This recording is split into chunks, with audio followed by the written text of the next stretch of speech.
इस वीडियो में हम लोग देखेंगे कि होस्टिंग क्या होती है। होस्टिंग एक ऐसा टॉपिक है जो कि हर एक इंटरव्यू पूछता है।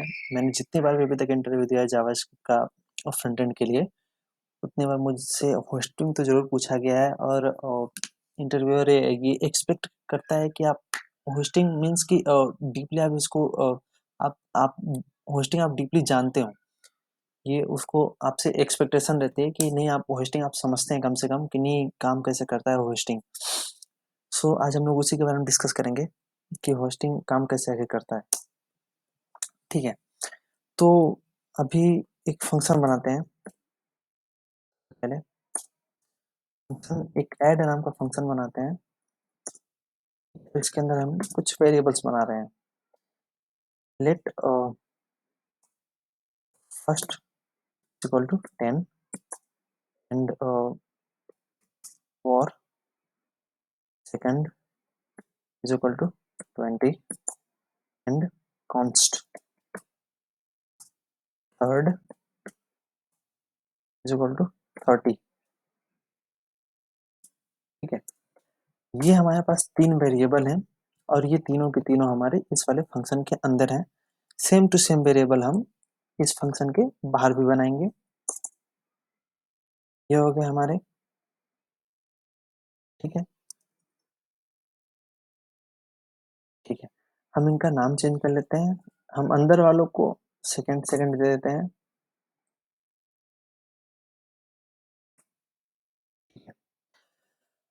अब होता क्या है होस्टिंग में, वो हम समझेंगे कि मेनली होस्टिंग की प्रोसेस क्या है, आखिर वो काम कैसे करता है जावास्क्रिप्ट में। तो बेसिकली अभी इसके अंदर जो वेरिएबल्स हैं, इस वाले फंक्शन के अंदर जो वेरिएबल है हमारे पास, फर्स्ट सेकंड थर्ड, ये जो तीनों वेरिएबल हैं, बेसिकली होस्टिंग करेगा क्या, जितने भी वेरिएबल हैं इनका डिक्लेरेशन। डिक्लेरेशन मीन्स ये वैल्यू को अगर छोड़ दीजिए, ये वैल्यूज को अगर आप हटा दीजिए, ये इन वैल्यूज को अगर आप हटा दीजिए, तो ये होता है अपना डिक्लेरेशन। ठीक है, ये कहलाता है अपना वेरिएबल डिक्लेरेशन। ठीक है, और इसके अंदर और ये हमने क्या किया है, यहाँ पे वैल्यू का इनिशियलाइजेशन होता है। ये हमने यहाँ पे वैल्यू को असाइन किया है, तो ये कहलाता है वैल्यू का इनिशियलाइजेशन। इनिशियलाइजेशन ये यहाँ पे हुआ है, ठीक है ना। ये बराबर के साथ यहाँ पे इसको बोलते हैं इनिशियलाइजेशन। और ये जो सिंगल जब वेरिएबल रहता है उसको बोलते हैं डिक्लेरेशन। मीन्स कि अगर हम बोल सकते हैं इसको फंक्शन वेरिएबल डिक्लेरेशन क्या होता है, जैसे कि फर्स्ट टू, ये है हमारा लेट के साथ, ये हमारा है कहलाएगा डिक्लेरेशन। ठीक है, और ये हमारा वॉर के साथ सेकंड टू कहलाएगा डिक्लेरेशन। और सेम टू सेम इनके साथ थर्ड टू, ये कहलाएगा कॉन्स्ट थर्ड टू, ये कहलाएगा हमारा डिक्लेरेशन। तो ये होता है डिक्लेरेशन। तो होता क्या है बेसिकली, चूंकि ये स्कोप की बात है तो हम इसको पहले समझ लेते हैं। स्कोप ये काम कैसे करता है, हमने प्रीवियस वाले वीडियो में बात किया था कि स्कोप आखिर काम कैसे करता है लेट वॉर एंड कॉन्स्ट के साथ, इनका स्कोप कहाँ पे होता है। तो चूंकि लेट के साथ जो वेरिएबल बना है फर्स्ट टू, यहाँ पे जो वेरिएबल बना है ये बिफोर, देखिए कोड के एग्जीक्यूशन से पहले होता क्या है, ये फर्स्ट टू नाम का जो वेरिएबल है, ये फर्स्ट टू नाम का जो वेरिएबल है, ये इसके टॉप में मूव हो जाएगा। यहाँ पे ये ऐसे मूव हो जाएगा। ठीक है, सेम ये भी होगा, सेम इसके साथ भी होगा, और सेम टू सेम हमारे इसके साथ भी होगा, थर्ड वाले वेरिएबल के साथ भी होगा। ठीक है, इससे होता क्या है, इससे होता ये है, बहुत से लोग बोलते हैं, मैंने सुना है कि नहीं, और लेट और कॉन्स्ट टाइप के जो वेरिएबल होते हैं उनकी होस्टिंग नहीं होती है। उनकी भी होस्टिंग होती है, बट उनका प्रोसेस क्या है, वो थोड़ा वर्ड टाइप के जो वेरिएबल होते हैं उनसे थोड़ा अलग होता है। तो वही आज हम समझेंगे कि आखिर वो काम कैसे करता है। ठीक है, तो होस्टिंग के देखिए बेसिकली होस्टिंग होने के बाद हम क्या कर सकते हैं वो हम देखेंगे। तो चूंकि ये कोड जब बिना एग्जीक्यूशन के पहले कंपाइलर ने क्या किया होगा, इनकी होस्टिंग वाले प्रोसेस के टाइम पे ये वेरिएबल जो है इनके टॉप में, मतलब इसके स्कोप के टॉप में, तो यहाँ पे इन वाले वेरिएबल का स्कोप क्या है, ये फंक्शन है, ठीक है। तो अपने स्कोप के टॉप में वो किसी भी वेरिएबल का या फंक्शन का वो अपने स्कोप के टॉप में मूव्ड हो जाते हैं। उनका डिक्लेरेशन उनका जो डिक्लेरेशन है किसी भी वेरिएबल का फंक्शन का, उनके स्कोप में उनका डिक्लेरेशन मूव्ड हो जाता है, ठीक है। तो मीन्स कि तो अगर अगर मान लीजिए अगर डिक्लेरेशन मूव्ड होने का मतलब कि ये फंक्शन के अंदर अब हम चाहें तो ये इस लाइन के पहले हम इसको एक्सेस कर सकते हैं, समझ रहे हैं आप? वही, तो अगर मैं चाहूँ तो इस वाली लाइन यानी ये जो मेरा सेकंड वेरिएबल है इसको मैं एक्सेस कर सकता हूँ। तो अगर मैं प्रिंट करवाना चाहूँ यहाँ पे सेकंड 2, तो मैं उसको प्रिंट करवा सकता हूँ। हम जाएंगे इसको कंसोल में,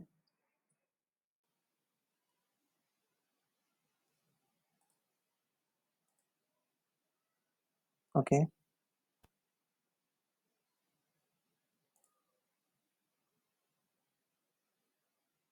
सो ये है हमारे पास कंसोल में है अभी हम, ठीक है।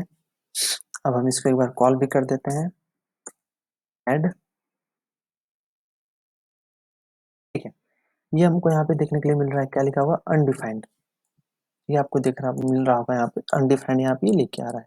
क्यों? क्योंकि जैसा कि मैंने बोला कि यहाँ पे केवल डिक्लेरेशन जाता है, ना कि उसकी वैल्यू जाती है। ये बहुत ध्यान में रखिएगा कि ये केवल डिक्लेरेशन जाता है, मतलब ये केवल इतना ही ऊपर में गया है, ना कि इसकी वैल्यू भी साथ में गई है। तो जब इसकी वैल्यू साथ में नहीं गई है तो होता क्या है, वॉर टाइप का जो वेरिएबल होते हैं वो जब उनकी होस्टिंग होती है तो उस टाइम पे उनके साथ अनडिफाइंड जाता है। मीन्स कि अगर हम उनको पहले अगर एक्सेस करना चाहेंगे तो अगर हम ट्राई करेंगे कि नहीं, अगर हम कंसोल करवाना चाहेंगे उसकी वैल्यू को, वॉर टाइप के जो वेरिएबल होते हैं, तो हमको क्या मिलेगा, अनडिफाइंड मिलेगा, अनडिफाइंड मिलेगा। ध्यान रखिएगा, बट ये केस किसके साथ नहीं होता है, ये हमारा लेट और कॉन्स्ट के जो वेरिएबल होते हैं उनके साथ ही नहीं होता है। तो अगर हम प्रिंट करवाना चाहेंगे यहाँ पे first two and third two, तो फिर हमको यहाँ पे एरर देखने के लिए मिलेगा। ये देखिए रेफरेंस एरर, यहाँ पे क्या लिख के आ रहा है, कैन नॉट एक्सेस फर्स्ट। देखिए can not access first two before initialisation, मतलब ये कहना चाहता है कि आप बिना इनिशियलाइजेशन हुए, मतलब कि आप बिना इनिशियलाइजेशन हुए उसके पहले ही आप उसको अगर आप कंसोल नहीं करवा सकते। ये लेट और कॉन्स्ट को, लेट और कॉन्स्ट का ये बिहेवियर होता है कि बिना उनकी इनिशियलाइजेशन से पहले, इनिशियलाइजेशन मतलब उनके डिक्लेरेशन और इनिशियलाइजेशन, इनिशियलाइजेशन की तो बात ही अलग है, बिना डिक्लेरेशन के पहले हम उनको एक्सेस नहीं कर सकते। बट अगर यही लाइन अगर हम यहाँ से हटा के यहाँ पे रख दें और इसको कमेंट आउट कर दें तो हमको कोई एरर नहीं मिलेगा। यहाँ पे देखिए, यहाँ पे इसकी वैल्यू है 10 और इसकी वैल्यू 30, यहाँ पे हमको बराबर देखने के लिए मिलेगा। तो इसका क्या कहना है कि बिना उसके डिक्लेरेशन से पहले अगर हम उसको एक्सेस करना चाहेंगे तो हमको एरर देखने के लिए मिलेगा। एरर क्या होगा कि रेफरेंस एरर, रेफरेंस एरर, ठीक है। तो अब बात करते हैं होस्टिंग की, कि इसमें होस्टिंग इनकी होती है या फिर नहीं होती, क्योंकि वॉर की जो अगर इनको हम इनको ट्राई कर रहे हैं प्रिंट करवाने का तो हमको अनडिफाइंड मिल रहा है, और लेट और कॉन्स्ट के साथ वो हमको नहीं मिल रहा है। तो होता क्या है, यहाँ पे हमारे लेट और कॉन्स्ट भी हमारे टॉप में मूव्ड हुए होंगे, बट होता क्या है, ये टेम्पोरल डेड जोन में होते हैं उस टाइम पे।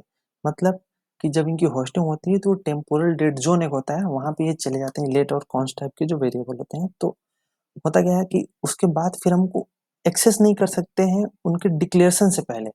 मतलब कि यहाँ पे लेट टू जो है, यहाँ पे फर्स्ट टू जो वेरिएबल है, इसका टेम्पोरल डेड जोन का एरिया कौन सा होगा, लाइन नंबर 9 से 9 टू, ये कौन सी लाइन है हमारी यहाँ पे, 14, 14। ये बात ध्यान रखिएगा कि यहाँ पे लेट का जो वेरिएबल है, यहाँ पे फर्स्ट टू जो वेरिएबल है उसके लिए टेम्पोरल डेड जोन क्या है अपना, ये है।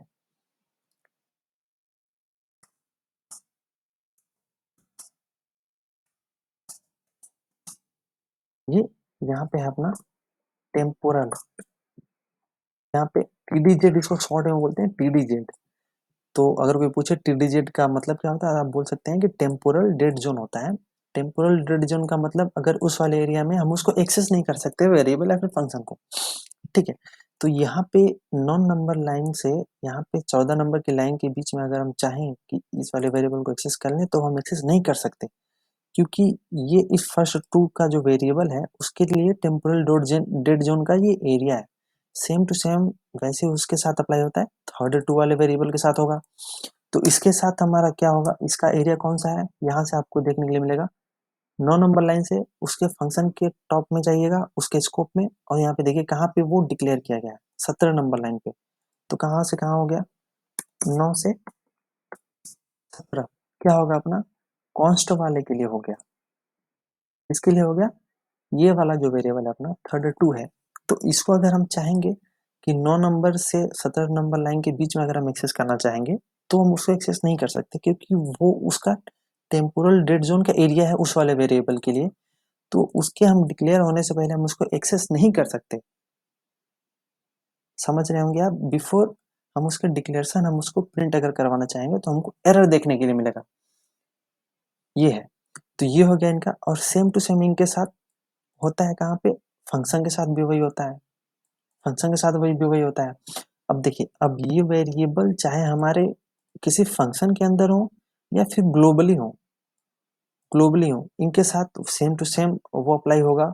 इनका जो ये है प्रोसेस है कि नहीं, आप उसके टेम्पोरल डेड जोन के एरिया में आप उसको एक्सेस नहीं कर सकते। तो ये बात आप एक बहुत बड़ी बात है कि आप ये आप ध्यान में रखिए, क्योंकि जब भी इंटरव्यू पूछेगा आप उसको एक्सप्लेन कर सकते हैं कि नहीं, हम उसको क्यों जो उनकी भी होस्टिंग होती है बट उनको हम उनको एक्सेस क्यों नहीं कर सकते, क्योंकि वो टेम्पोरल डेड जोन वाले एरिया होता है उनका, उस वाले एरिया के बीच में हम उनको एक्सेस नहीं कर सकते बिना उनके डिक्लेरेशन हुए। ठीक है, तो ये हो गया होस्टिंग का पार्ट। नेक्स्ट वीडियो में हम लोग देखेंगे और भी जावास्क्रिप्ट के जो पॉइंट्स हैं उनको क्लियर करने ट्राई करेंगे। तो मिलते हैं नेक्स्ट वीडियो में।